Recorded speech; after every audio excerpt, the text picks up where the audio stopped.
একবার যদি একা বাঁচতে শিখে যান, দুনিয়ার কেউ আপনাকে আর ঠেকাতে পারবে না। আর একা থাকা কিন্তু একটা আল্লাহর বড় নেয়ামত। একা সবাই থাকতে পারে না। আর টক্সিক মানুষদের সাথে থাকার চেয়েও না থাকাই ভালো। তো আসসালামু আলাইকুম এভরিওয়ান। আজকের ব্লগটা শুরু করছি সকালের নাস্তা দিয়েই। তো আজকে সকালে ঘুম থেকে উঠতে উঠতে একটু লেটই হয়ে গেছে, সেজন্য সিঙ্গারা এনে খেয়েছিলাম। তারপরে আজকে হচ্ছে দুপুরে রান্না বান্না হবে। এটা কী শাক বলেন তো আপনারা সবাই? এটা হচ্ছে পালং শাক, আর পেঁয়াজ, টমেটো, কাঁচামরিচ সব কেটে নিয়েছি। এটা দিয়ে সবজির পাকোড়া হবে। সবজি না, সরি, শাকের পাকোড়া হবে, পালং শাকের পাকোড়া। এটা আমি ফার্স্ট টাইম ট্রাই করছি। আপনারা খেয়েছেন কি না অবশ্যই কমেন্ট করে জানাবেন। যাদের বাচ্চারা হচ্ছে শাক খেতে চায় না, পালং শাক তো অনেক ভালো, তাদের জন্য খুবই হেল্পফুল হবে এই বড়াটা। বাচ্চাদের দিলে অনেক মজা করে খাবে। তো আমিও এটা পার্সোনালি একদমই অপছন্দ করি, আমার কাছে ভালো লাগে না।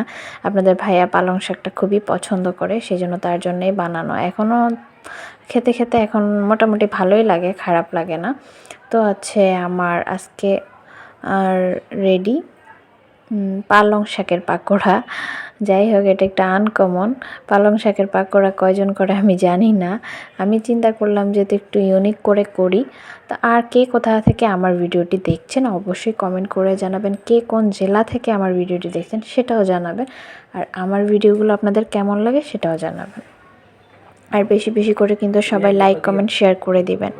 আর আপনাদের উৎসাহ পেলে আমি ভিডিও বানাতে ভালো লাগে। আপনাদের কমেন্টগুলো পড়ে আমি কিন্তু আপনাদের প্রতিটা কমেন্ট দেখে দেখে আমি কিন্তু উত্তর দেওয়ার চেষ্টা করি।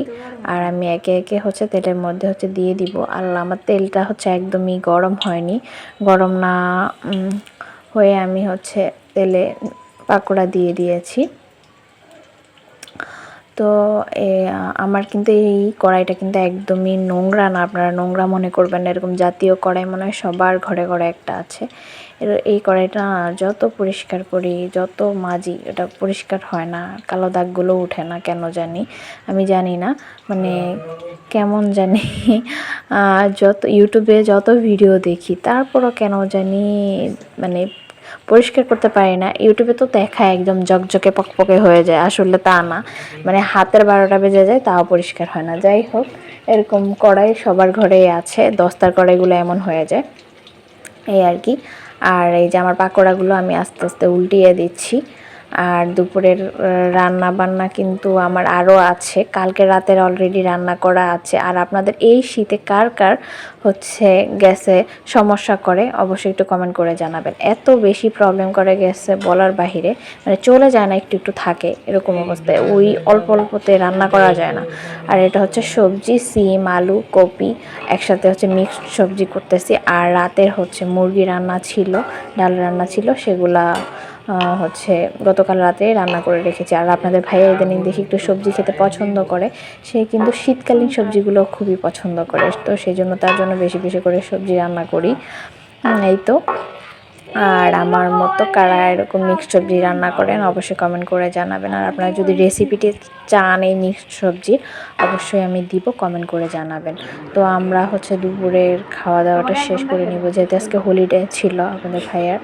তো এই যে বিকালে তার জন্য আমি হচ্ছে ডিমের পিঠা বানিয়েছি।